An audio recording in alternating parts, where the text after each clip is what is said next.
Bonjour à tous, nous sommes très heureux de vous retrouver sur l'Argus.fr pour découvrir ensemble aujourd'hui le nouveau BMW X3, une troisième génération qui sera lancée en France à la fin de l'année. Allez, venez avec moi, on va le découvrir ensemble. C'est parti.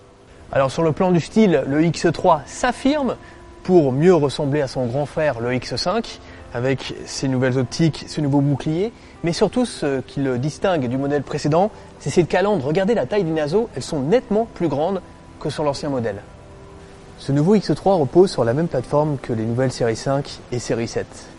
Il mesure 4,70 m. C'est 5 cm de plus que l'ancien X3. Ces 5 cm ont été gagnés au niveau de l'empattement.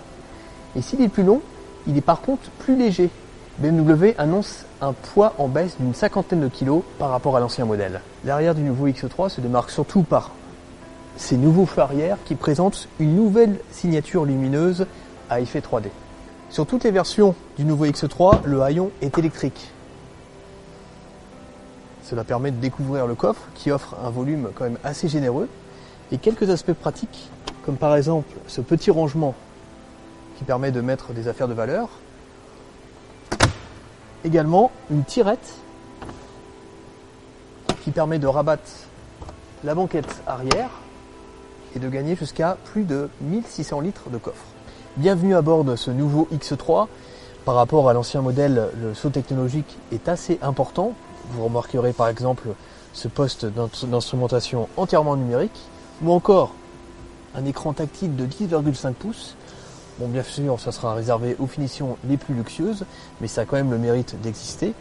Et comme sur la série 5, la nouvelle série 5, nous avons de nombreux équipements technologiques, comme un affichage tête haute, des radars qui permettent d'éviter la collision, ou encore qui détectent les angles morts, les obstacles dans les angles morts, mais aussi plusieurs gadgets, comme par exemple la commande gestuelle sur le système multimédia qui permet de baisser ou de monter le volume de la radio, ou encore cette clé dite intelligente qui permet d'activer la climatisation à distance ou encore de connaître l'autonomie restante dans le véhicule.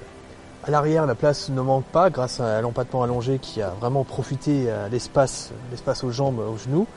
En plus, on est plutôt bien installé car la banquette a été légèrement surélevée par rapport à l'ancien X3. Et après, on a vraiment tous les systèmes de confort, une ventilation avec climatisation, des sièges chauffants. Et petit détail intéressant, une manette qui permet d'incliner légèrement le dossier pour se reposer. Le seul petit bémol à l'arrière, c'est la personne qui est installée au milieu. La banquette est assez ferme et surtout, il est gêné par l'imposant tunnel central. Voilà pour cette première découverte du nouveau BMW X3. Alors sachez qu'il sera lancé en France dès novembre 2017 avec 2 moteurs diesel et 3 moteurs essence. En attendant la version 100% électrique qui devrait arriver à l'horizon 2020. Allez, à bientôt sur Argus.fr.